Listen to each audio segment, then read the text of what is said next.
அண்ணாவுக்கு ஹிந்தி தெரியாது. ஏல் பல்கலைக்கழகத்தில் அவர்கள் மூக்கின் மீது விரல் வைக்கின்ற அளவிற்கு ஆங்கிலம் பேசிய தலைவர் பேரறிஞர் அண்ணா. அவர்தான் ஜவஹர்லால் நேருட்ட சொன்னாரு, ஹிந்தி என்ற மொழியை திணிக்காதீர்கள் சொன்ன ஜவஹர்லால் நேரு 1963 உறுதி கொடுத்தார். ஹிந்தி பேசாத மாநிலங்கள் விரும்புகின்ற வரை ஹிந்தியை நாங்கள் திணிக்க மாட்டோம்னு நேரு அன்னைக்கு கொடுத்த உறுதிமொழி. அதுக்கப்புறம் இந்திரா காந்தி உறுதிமொழி கொடுத்தாங்க. அதுக்கப்புறம் எத்தனையோ பிரதமர்கள்லாம் இருந்தாங்க. ஐயா வாஜ்பாய் இருந்தார், மன்மோகன் சிங் இருந்தார், நரசிம்மராவ் இருந்தார், தேவகவுடா இருந்தார், ஐகே குஜரால் இருந்தார். இத்தனை பிரதமர். இப்போ நரேந்திர மோடி ஒரு 14 வருஷம் 10 வருஷம் பிரதமராக இருந்தார்.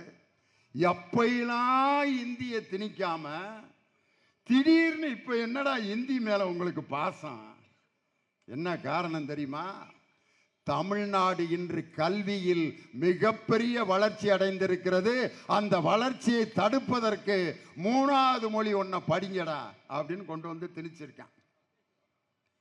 இன்னைக்கு நான் கேட்குறேன், நேற்று மீட்டிங்கில் அம்மா தமிழிசை சவுந்தரராஜன், அந்த அம்மாவுக்கு தமிழிசைன்னு ஏன் தான் அவங்க அப்பா பேர் வச்சாரோ?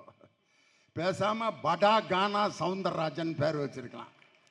படா கானானா என்ன அர்த்தம்? பெரிய பாட்டு அப்படின்னு அர்த்தம் ஹிந்தியில். இன்னைக்கு நான் அவங்களுக்கு பேர் வைக்கிறேன் படா கானா சவுந்தரராஜன்.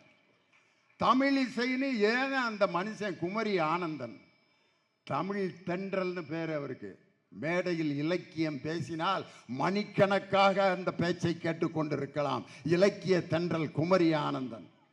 பாராளுமன்றத்தில் தமிழில் எம்பிக்கள் பேச வேண்டும் என்று முதலில் குரல் கொடுத்த மனிதன் குமரி ஆனந்தன். அவருக்கு பிறந்த மக நேற்று பேசுறாங்க, ஹிந்தி படிக்கின்ற வரை நாங்கள் போராடி கொண்டே இருப்போம். அட கேடுகட்ட குப்பை. தமிழிசை சவுந்தரராஜன் குமரி ஆனந்தனுடைய மகள். முந்தா நாள் அவருக்கு பிறந்த நாள். யாருக்கு? குமரி ஆனந்தன் ஐயாவுக்கு.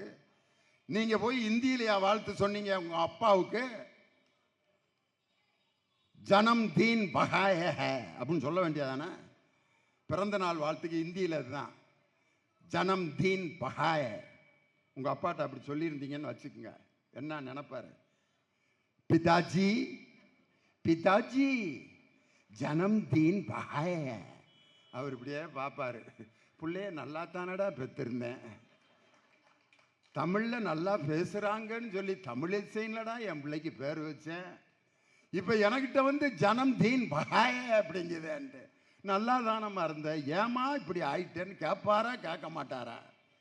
அந்த மனிதன் செய்த தமிழ் தொண்டுக்கு சென்ற ஆண்டு சுதந்திர தினத்தன்று என் தானை தலைவன் டாக்டர் கலைஞர் பெற்றெடுத்த முத்துவேல் கருணாநிதி ஸ்டாலின் அவருக்கு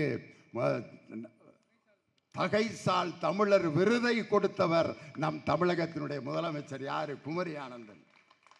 இன்னைக்கு அவங்க பேசுறாங்க, பாண்டிச்சேரியில் புதுச்சேரியில் கவர்னராக இருக்கிறப்ப நம்ம தமிழ்நாடு பாடநூல் கழகத்தினுடைய புத்தகத்தை தான் பாண்டிச்சேரியில் படிச்சுக்கிட்டு இருந்தான். நான் 3 வருஷமா அவங்களுக்கு லட்சக்கணக்கான புத்தகங்கள் பாண்டிச்சேரிக்கு தமிழ்நாடு பாடநூல் கழகத்திலிருந்து போய்கிட்டு இருந்துச்சு. அப்போ கவர்னராக இருந்தது அந்த அம்மா, அந்த போலீஸ்காரம்மா. அவங்க இருந்தாங்க. அவங்க இருந்தப்போ கூட தமிழ் புத்தகத்தை வாங்கினாங்க ஐயா பாண்டிச்சேரியில். ஆனால் இந்த அம்மையார் கவர்னராக வந்த பிறகு அரசு பள்ளிகளை பூரா ஹிந்தி பள்ளிகளாக மாற்றி தமிழ்நாடு பாடநூல் கழக புத்தகத்தை வாங்க மாட்டோம் என்று கையெழுத்து போட்டது யார் என்றால் தமிழிசை சவுந்தரராஜன் என்ற அந்த தமிழ் துரோகி தான். பாண்டிச்சேரியில் இருக்கிற மாணவர்களை தமிழ் படிக்காமல் கையெழுத்து போட்டவர். அதை அண்ணாமலை பெருமையா பேசுறார்.